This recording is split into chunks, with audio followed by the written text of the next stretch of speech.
Anyway, inga iwi, inga mana, inga reo, e rao rangatira mā tēnā koutou, kia ora koutou katoa.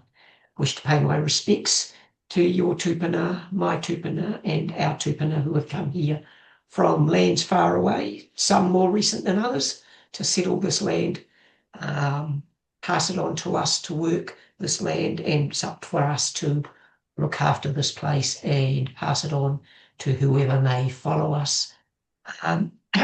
My name is Ganesh, first generation born New Zealander here in Pōneke, and acknowledge Māori as tangata whenua Aotearoa. It's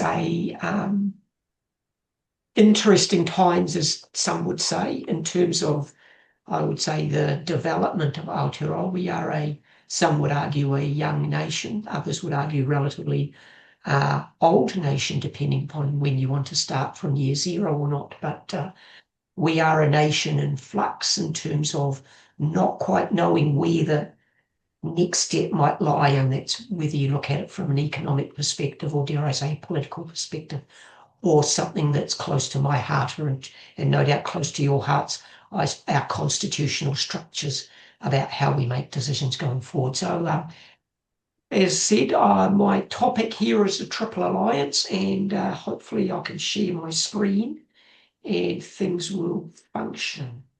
He says, hopefully that shares my screen and you can all see my slide, which is the start, and I just have to move things out of the way and we can progress.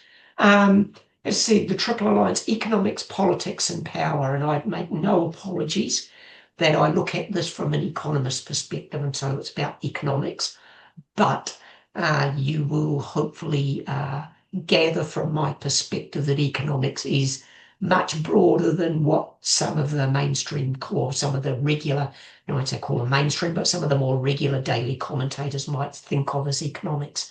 I suppose, spoiler alert, from my perspective, economics is way more than financials. And so just bear that in mind as I plough through the presentation and just see where we go to. As they right up from the start, it is an economics perspective, but sadly, many economists like to keep politics out of it, like the sports. If you're old enough like me, you would have grown up through the 1970s and 1980s, where the message for all of us was to keep politics out of sport, because of course we needed to play rugby with South Africa back in those dark ages. But it's almost there all the time. We've got to keep politics out of economics because somehow economics is separate.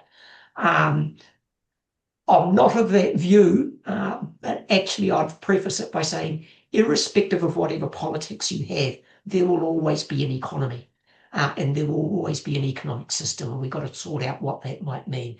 And I will go into the politics, which from my perspective as an economist revolves around this concept of the social contract, which I'm sure many of you will be familiar with. But I want to look at how that has evolved and how it is likely or may evolve even further into something that will strengthen Aotearoa as we move into the future. And then, of course, in amongst all that, in that conversation is about power and closing it off about that intersection between economics, politics and power. So we'll hopefully follow that sort of process or that sort of agenda and then see where we head in terms of the conversations. Now, a very brief economics lesson, just to give you a bit of context where I'm coming from. Economics is very much, irrespective of politics or power, and irrespective of whereabouts you might have learned economics, and obviously in other parts of the world you wouldn't have had these three esteemed gentlemen. My apologies for the lack of diversity, but that's what it was a hundred, if not more so, years ago. But hopefully I'll introduce the diversity a bit later as we progress towards the today. But the economics, wherever you learn it from, will have these words called the allocation of scarce resources. And it is about that. It's about that word resources. And it's fundamental. It should be in the DNA of all economists, because if there are no scarce resources, if scarce resources are not scarce, there is no reason for economics. It is our raison d'etre, is our reason for being, that because resources are scarce, we've got to decide how to allocate them. And it's that decision-making and allocation mechanism that is very much at the heart of economics. So it's that allocation, and whether you talk about these three gentlemen or others, you always come back to those core questions about the allocation of those resources. And then the question mark, and you need to get this under your belt, what are we talking about when we talk about resources? And I am not talking about financials, okay? So throw away your dollars and cents and you throw away leave your baggage at the door. I'm talking about fundamentally things that you can touch and feel and see outside of those, those notes and coins. And the conventional economic model, whether you've learned it from Marx or Adam Smith or John Maynard Keynes or anybody else, is the conventional model is centered on these two boxes, inputs and outputs. It's centered on the production process. That's the way the economic system or economists will approach it right from the very beginning. We want to produce stuff, which is called outputs. And the fundamental economic question was, how do you produce that stuff? Well, we need inputs to produce those outputs. What are those inputs called? There's lots of terms for that. You can call them inputs, you can call them resources, you can call them productive resources. All of those things are interchangeable. The question mark is, how defined do we want to go in our conversation? Right up front, irrespective of what part of the world you might be coming to, we do like to split them into two separate chunks of resources. One we call resource inputs, which is a whole lot of combination of a whole lot of stuff, and I've mentioned a few in that box, and that other one called labor inputs, which you and me call people, workers. And those two things you could identify in the mathematics that I did way back in the 1970s when I first did economics. They would be signified in the equation as a K for resource allocation, resource input, K as in capital. We can't use C for lots of other reasons, so we use K for capital and we use L for labor inputs. So that's K and L, and you'll be surprised that later on we're talking about the distinction between capital and labor is at the heart of it. But somehow we combine them up into inputs and we produce stuff.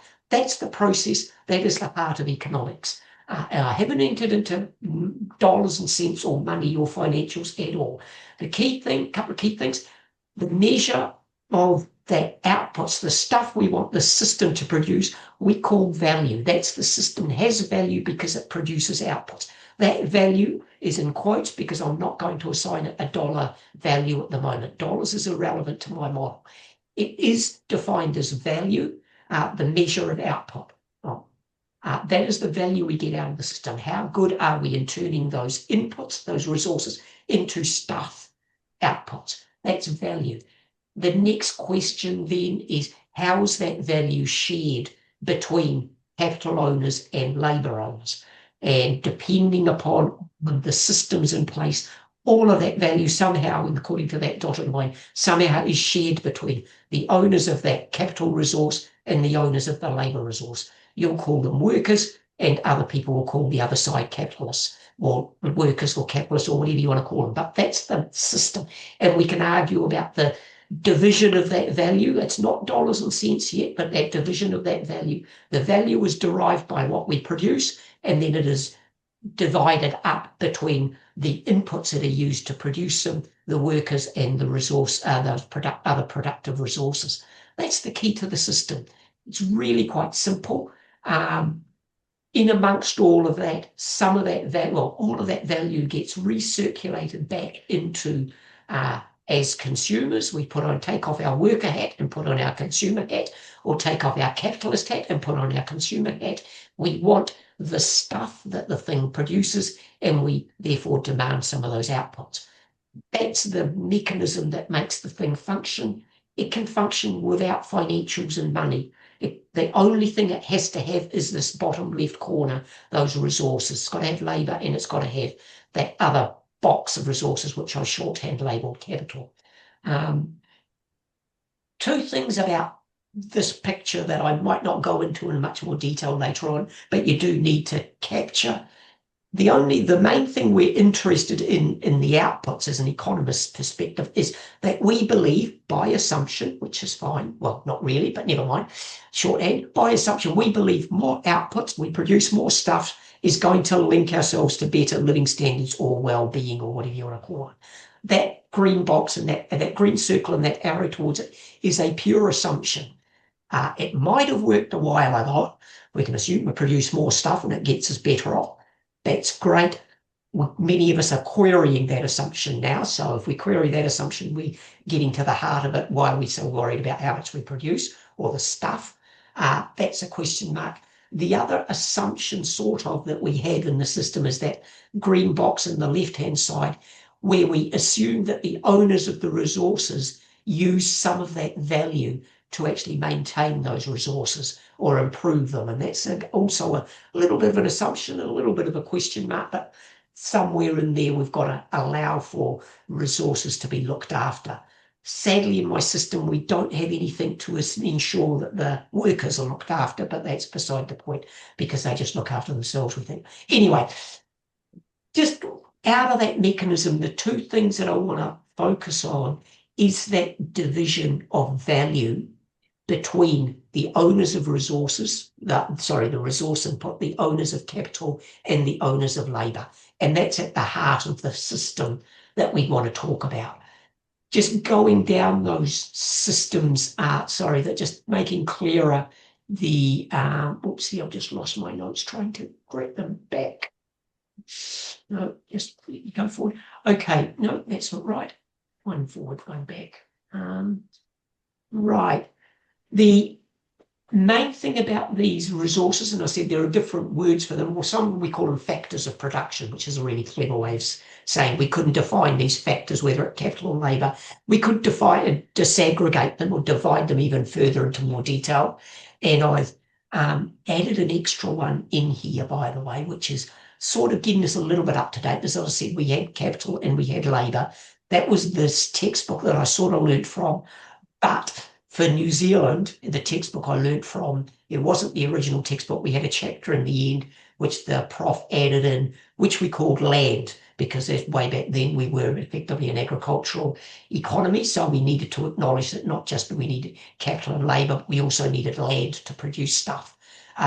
We weren't allowed to call it land because we couldn't give it a capital L in the equation because the L was already labour. So we called it capital N, but it was always land. The interpretation now to make N natural resources is probably convenient, but I also think pretty relevant. So I have three factors of production in my model, for example, but we can break them down even further if you like, depending on how many equations you want, etc., etc. But it's still sort of land or natural resources, physical resources, which we could call capital, the network infrastructure, the buildings, the technology and all of that other stuff, and then of course the people, the workforce. All of those things, again, we can think about how value is divided up amongst them. But the moment you introduce natural resources, there's a question mark in my model, which we need to develop a bit further. Who are the owners of the natural resources that determine the land, that can get the value that is associated with those natural resources that are used? And again, it's a bit of a question mark that we need to develop a bit further because I think of land as just whoever owns a title to the land. Well, there's a question mark there anyway, but we'll get to that in a second. The economic activity in the system, as I say, in terms of that diagram I just had before, a couple of questions, or three questions that I've got there. The first two, very important in terms of deciding how we're going to use this set of resources because it's constrained. Don't forget, it's scarce resources. What to produce? I've just assumed we're just going to produce a box of stuff. We don't have to give it a name, whatever it might be. We used to call them widgets.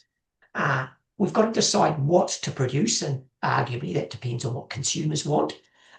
We've got to decide how to produce it, what resources to use, how much capital, how much labour to use. And then the when to produce is a little bit of a by the by, but we'll worry about that later. The economic system we adopt could answer both of those. If you've got a system like Adam Smith suggested, well, the market mechanism should help you address each of those questions. What to produce will be defined by what consumers demand, as per the assumption that consumers will maximize their own happiness, well-being, or economists called it utility.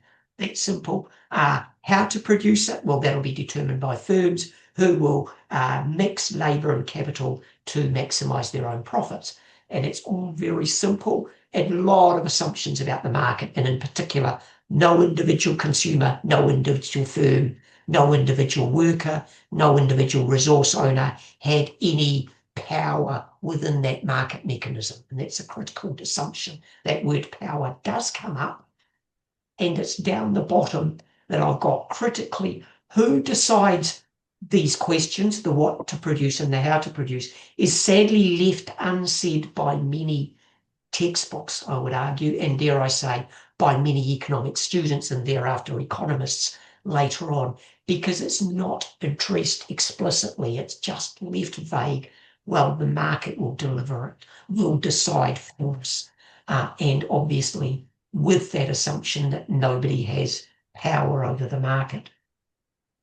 In amongst all of that scene set, there are critical, as I flagged earlier, critical things. Don't conflate economy with business. Don't conflate economics with finance. It's not got to do with that. The economy or economic activity is critically understood, or should be, as not being a living being. It doesn't have rules. It doesn't have ethics. It has no moral compass, and it has no objective. Our economy or our economic system, depending upon what system you choose, may or may not have rules, but it doesn't have to, may or may not have an objective, but it doesn't have to. That is given to us by the society, the community, the businesses, the workers, or whoever is maybe powerful enough to make the decisions that I made before.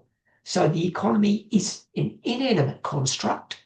It's that picture that I had in the earlier.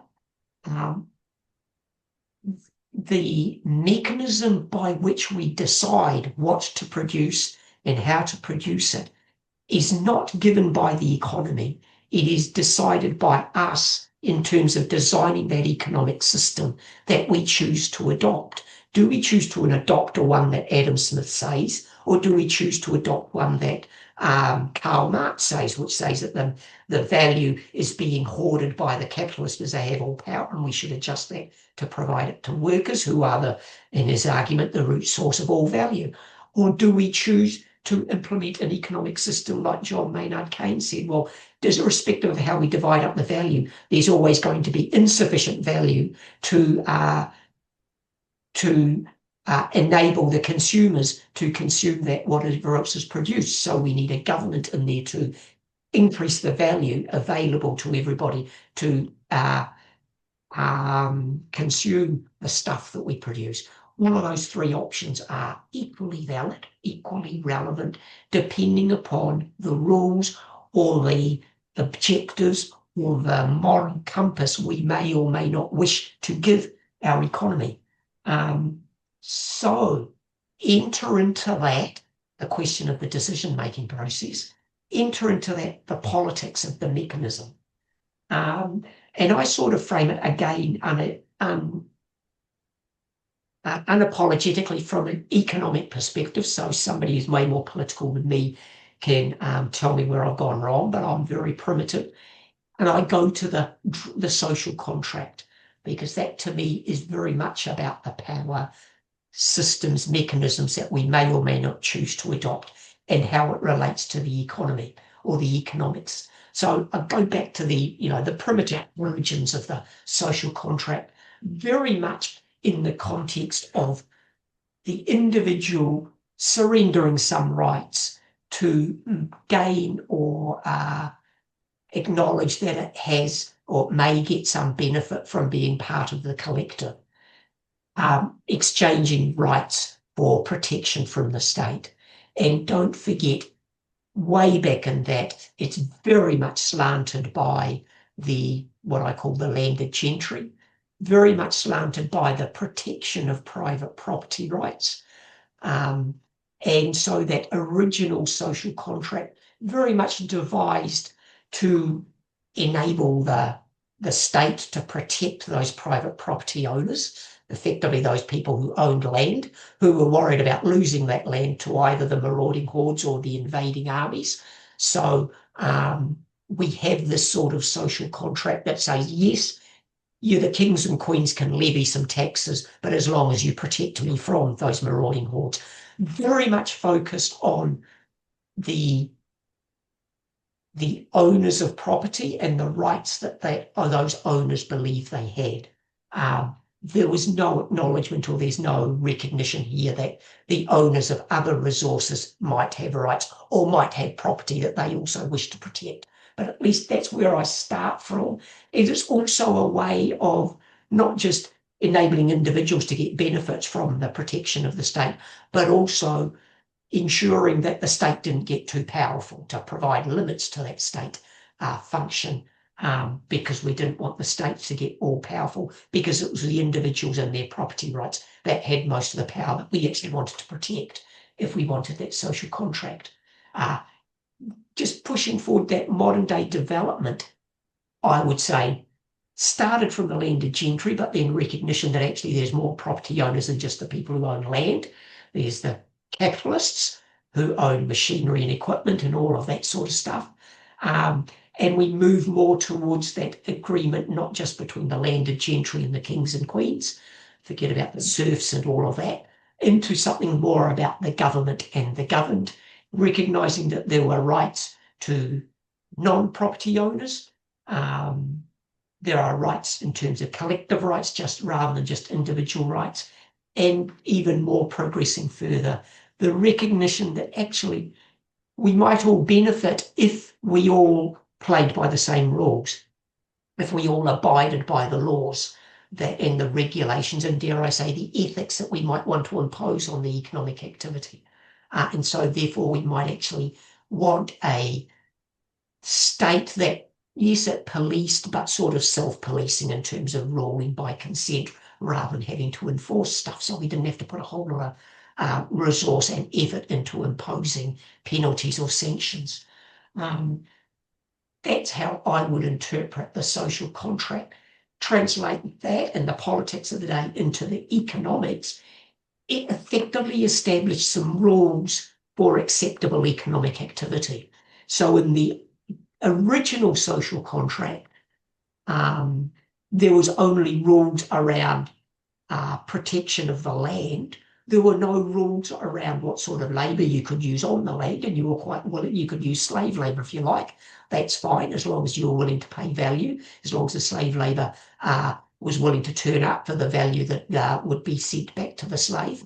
But that was the mechanism back then. Now we have you could argue, a development of society/community that said, well, I didn't quite like those rules. They're a bit skewed in one direction. Let's have some more rules that gives our economic activity a bit more guided by the ethics or the moral compass of the day, which said, no, slave labour is not quite what we agree with. And actually, by the way, child labour is not that good. We want to screw the scrum or skew the scrum a little bit further towards recognising the rights of more of the actors in that economic system. So let's have some minimum wage and or safe employment conditions in terms of rights of labour alongside the rights of property owners.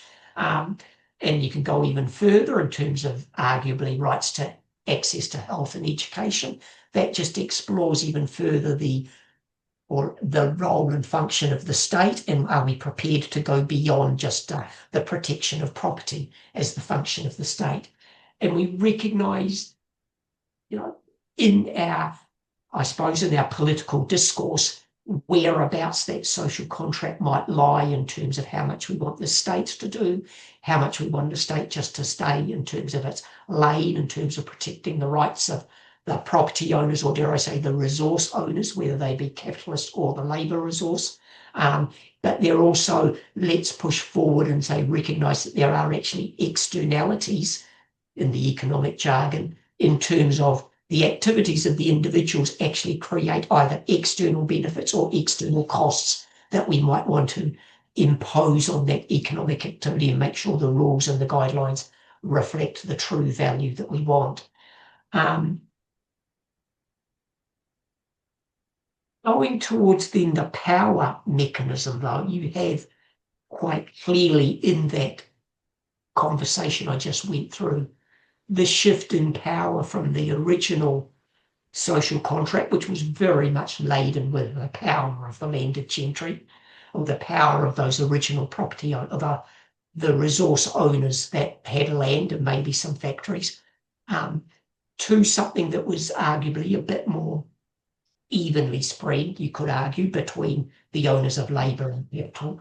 Now, of course, I think pushing forward, I would argue the key thing in there is power, depending upon who's got it and which one's got it, is you do actually have an ability to distort, I would argue, the social contract of the day towards your version of the world. And that's what happened in the past. You could argue now, we've actually probably got a new player in the mechanism because my system only had labour and capital. You could argue now that actually the power within the social contract, whether we're calling in the USA or in Aotearoa, is not just labour and capital. You've now got something what we call corporates, or indeed mega corporates, which are not quite the same as the capital owners, the capital resource owners or the labour owners. And it's critical in Aotearoa because our economy is different from the English economy where all this came from. And it's something that I don't think we've recognised. Well, the economics we get taught is not recognised because the capital owners in Aotearoa don't have a parallel here. Because in Aotearoa, most of our capital is owned by what we call SMEs, small to medium enterprises. They're family businesses or small businesses, employing less than 4 or 5 people. They're not really the big capital resource owners that are envisaged in my one of my first diagrams. So you have this mix between a capitalist and a labour. You actually haven't got many capitalists in that true sense of the term in the economy operating in Aotearoa outside of a few big ones. So that argument about the dichotomy or the scrap between capital and labour to scrap over the share of value doesn't quite fit because you've got many capitalists who are actually supplying their own labour. So they're in terms of the family farm or the family construction business or whatever it might be. So that picture or that model doesn't quite work. Throw in that mix, this particular place, the distortion of the social contract when you have what we would call those mega corporates, and you have a potential for a social contract into the future, I would argue, that could go way back towards another end of the spectrum, which is that not quite the owners of the land, not quite the landed gentry, but an equivalent social contract which is driven or distorted by the power of the mega corporates. But again, what does that mean here in Aotearoa? Irrespective of the mega corporates, we still have this inherent tension in the social contract between individual and collective property that we still haven't quite worked out, and very relevant in Aotearoa when we introduce something that I haven't quite mentioned yet, which is Māori land and Māori resources and resources owned by Māori corporations, which are growing, or not growing, becoming more and more relevant to our economy now and, dare I say, into the future. Collective property, what do we mean by collective property as opposed to individual property? Does it matter how the property was acquired in the first place? Depends on the ethics or the moral compass we want to adopt. The economy couldn't care less. It doesn't got one of those. Individual and collective rights aligned with property or not property. And then what do we have to do between those property rights and externalities? I own a piece of land. I should be able to do whatever I like with it, irrespective of the externalities. If the land leaches nitrates into the local drinking water. Well, that's not my problem, that's somebody else's drinking water. And we can all think of other examples of that. Apologies if that's offensive to some, because I just picked that one off my head, but I can do other ones. But there's tensions between those, but there's also tensions between the rights and responsibilities.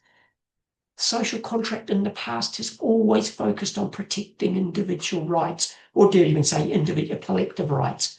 What about the flip side of those? Are there any responsibilities that go alongside those rights? My original economic system doesn't really care, but we might, especially if we start talking about collective property, where, dare I say, the ownership of collective property isn't actually all about rights. It is about responsibility. It is about being kaitiaki of those assets or of those resources rather than a right to use. You have a right to use, arguably, but you've got an obligation and or a responsibility to look after. You don't have a right to buy and sell if it's collectively owned Māori land. But you have guardianship responsibility. How does we feature that into our social contract is something that I think we need to capture or discuss openly. Sadly, I think we're going backwards because of the Regulatory Standards Act, which is very much, and you can argue the politics around it, but is very much a interpretation and a perspective on both the economy and economic activity and the social contract back towards something like the landed gentry, where only individual rights matter and only individual property owners matter.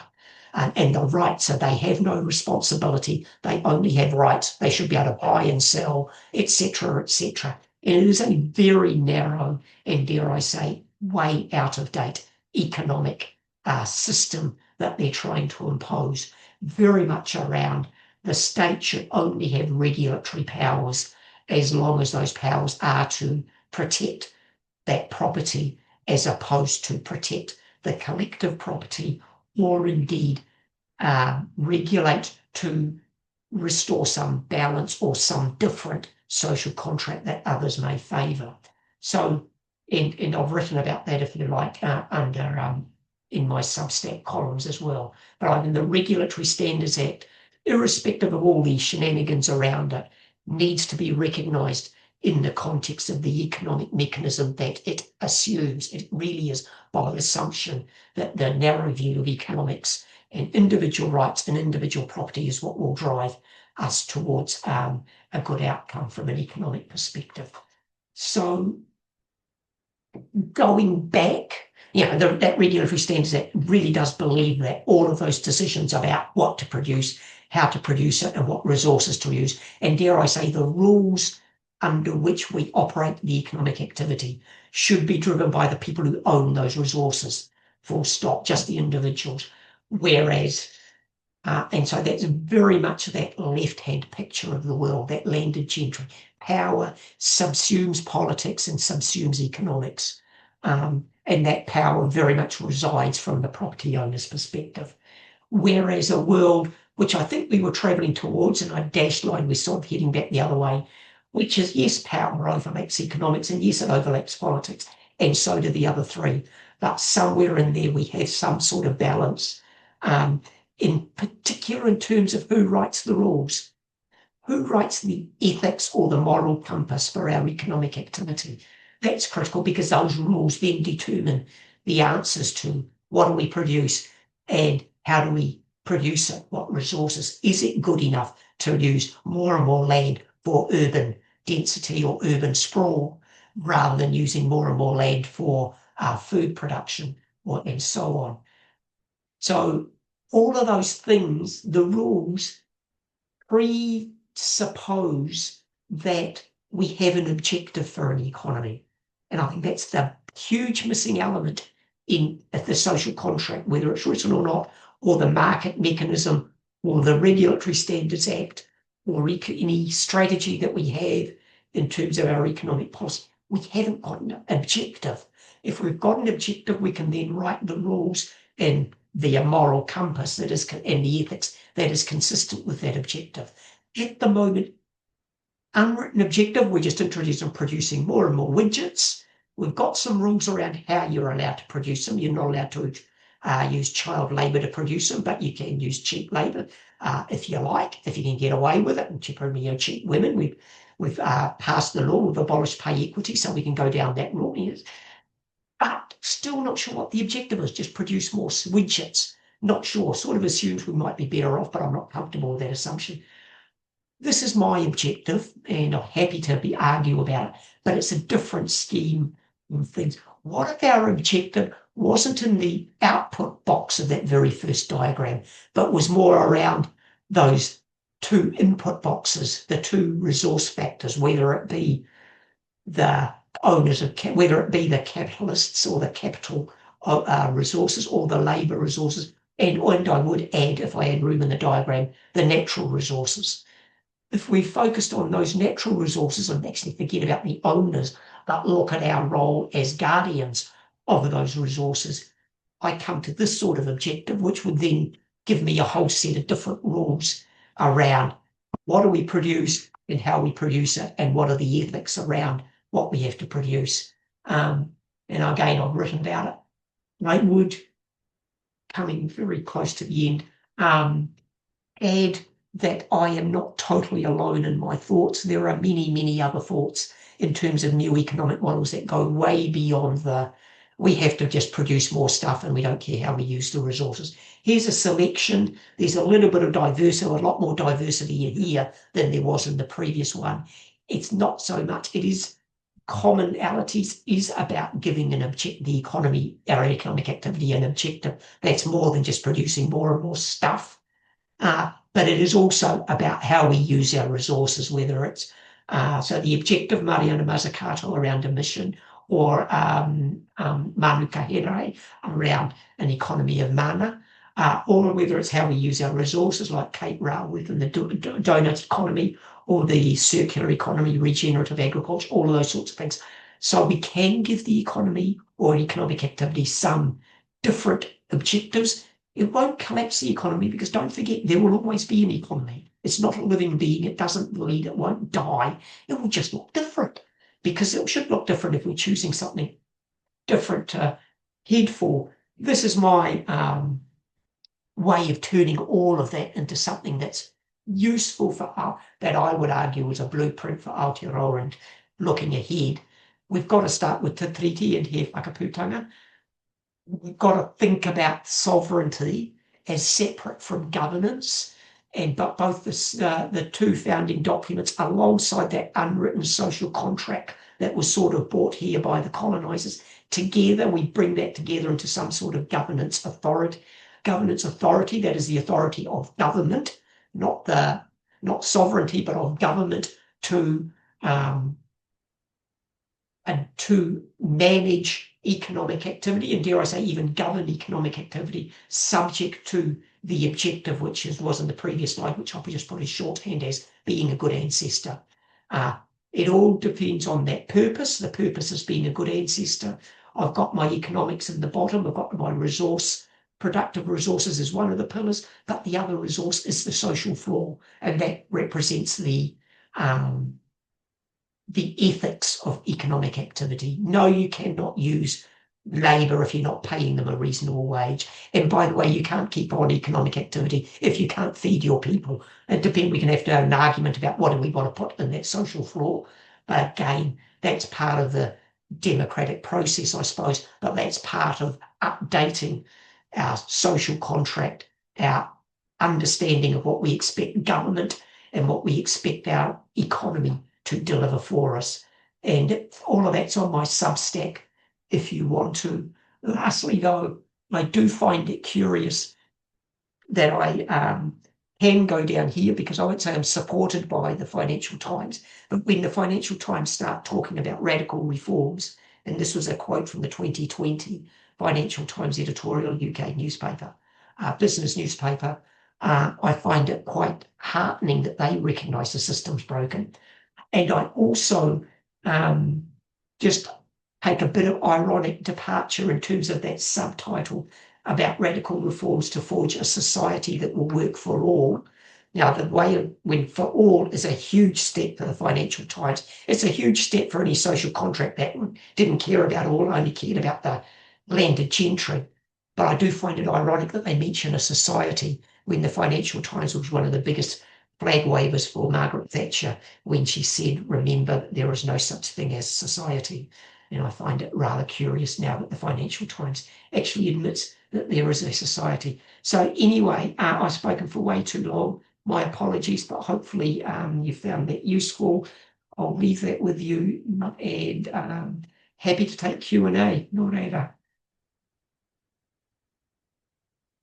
Thank you.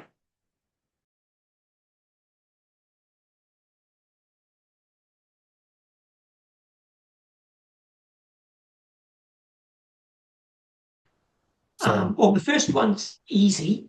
Social and cultural capital, more than happy to add that into my resource kete. I think I had in one of my bottom of a bullet point, I didn't cover it off, in one of the slides where that strength of social cohesion is seen as now, in some arguments, as a factor of production. The strength of the social capital, which then generates some form of social cohesion.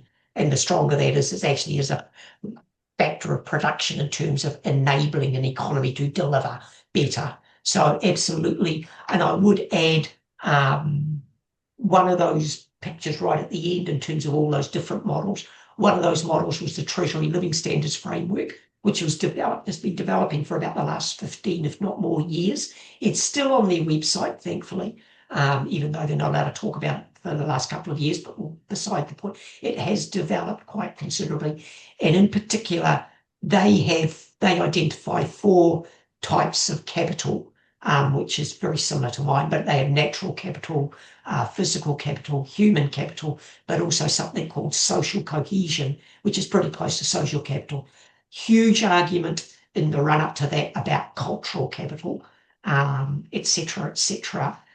Cutting to the chase, Treasury finally conceded and did allow culture to be there, not as a capital, but as something encompassing all elements of those 4 capitals they have. So yes, however you define it, very definitely has value. Cultural capital, social capital, and dare I say, in there must be the value of social cohesion that we derive, I would argue, from our original, well, at least the treaty and He Whakaputanga, and if we ignore that, then we risk losing the value of that social capital. So I'm more than happy to add those in. I would add that the problem with the Living Standards Framework, and dare I say the previous ministers heading down the well-being economy, is it got kneecapped into measurement. And this idea that we've got to measure everything, and in particular you can't measure well-being. How do you measure social capital? I would argue it's not important to measure it. It's important to know whether it's good or bad, or whether it's getting worse or getting better. And I think we don't need numbers to know whether it's getting worse or getting better, but we can use indicators if you like. But we don't want to get too caught up in the having to measure everything. The question of the media. There was something down on the power of social. Yeah. There's always been a power of media, and that's I suppose information, knowledge, technology, all of those things. They can be used for good or bad, and obviously there's an element of power involved in both of them. I think the key thing is the access to platforms to have that power. Some people have more platforms than others. Some have louder voices than others. Yes, it's important. Yes, it can influence the power-making mechanism, or the decision-making mechanism. And actually, I would argue, in terms of the the Regulatory Standards Act is an example where I don't think many understood that this was literally taking the social contract back to something like the landed gentry. I'm not saying it's all the way back, but in that direction. And that was, I would argue, fueled in part by a reasonable degree of misinformation through social media, but a reasonable degree of power being flexed by certain groups. in particular those who saw themselves as advantaged by that shift or that narrowing of the role of government. So yes, media and the flow of information is powerful in today's world. It's something we have to acknowledge, absolutely.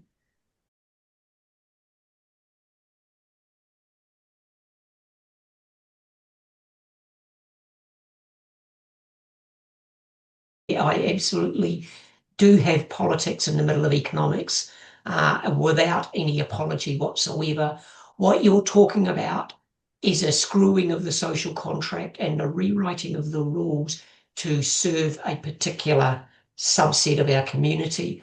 I would argue you get past that by rewriting the rules, reclaiming the social contract for us, for the community, not just capitalists, not just labourers, not just business owners, not just mega corporates, but recognizing there is a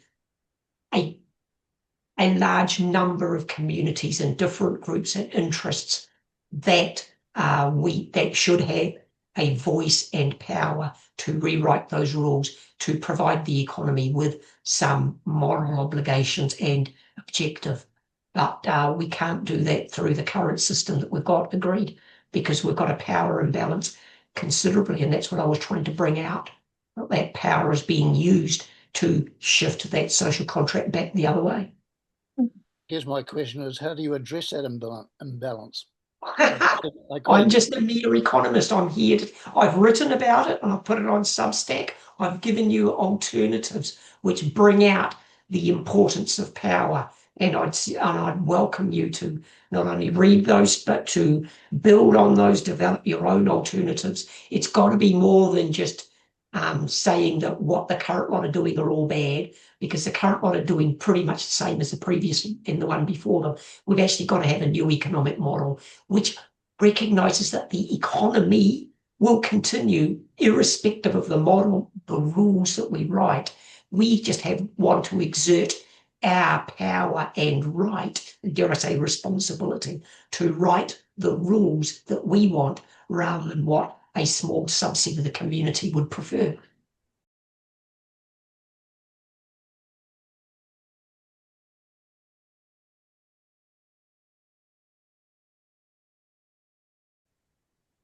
Well, I think it's a combination of all three, whether it's economic, political, or power.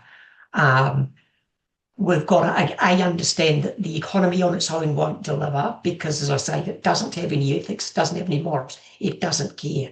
So it's got to be the politics which write the rules for the economic activity that we believe is acceptable. So literally the politics has got to write the rules that say this sort of behaviour or this activity is not allowed, full stop, this other activity is. You wrap that up into the why. Well, the why is this is the objective for the economic system that we want. And you can say the objective is way beyond producing more and more stuff. It's got to do so, whether it's intergenerational or whether it's resource, whether it's building resilience or driving productivity or whatever it might be. Give it a clear objective and then write the rules that are consistent with it. And as you say, I'm more in favour, absolutely in favour of, and indeed was one of the recommendations in a Productivity Commission report we wrote a few years ago, which is very much making an explicit statement that has the future generations as a decision maker at the table. We've factored that in terms of a commissioner of future generations or a future generations commissioner, which has a role to be the voice of the next generation and we'd only accept that if we accept that the government or our economic system has to have a role that has an objective that goes beyond the here and now, which means, yes, we've got to either have a voice at the decision-making table. You can do it through some financials in terms of discounting and having incentives to invest for the future. But to be honest, I think that's only going to be, I won't say trivial, but marginal. In amongst all of that, you've got to accept that the property that we own doesn't give us a right to exploit, because that property we only own for a blink of an eyelid in the total stream of history. We actually own it in that sense as a guardian for future generations. So recognizing that what we do with the planet actually is not our own decision, is not our own right. We have a responsibility to look after it, to go forward. And again, it's writing that into that's so what I call the social contract, or if you want to, the rules under which we accept certain economic behaviour but not others.